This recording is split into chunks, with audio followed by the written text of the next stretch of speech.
Qonunsiz ayol.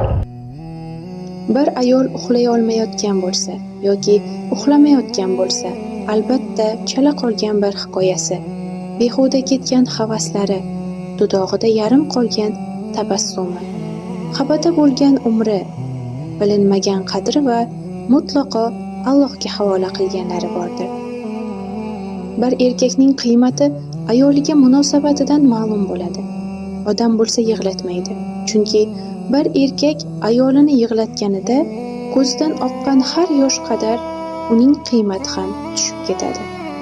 Ayol yegan ovqatidan emas, ko'radigan mehridan to'yadi. Sarflanadigan pul qadar emas, ko'rsatiladigan sevging qadar go'zallashadi. Olgan nafasi bilan emas, sen beradigan ishonch bilan yashaydi. Sening unga qiladigan duolaring bilan baxtli bo'ladi.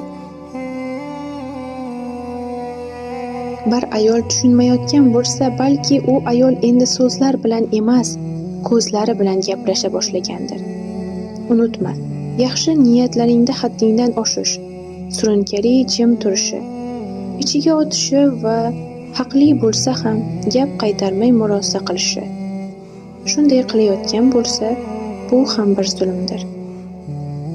Insoniylikdan anglamaganlar uchun isrof qilish shudirki, uning samimiyatini, yaxshi niyatlarini va shu sanoqli kunlarini yeyishdir. Yema, arzimaydi.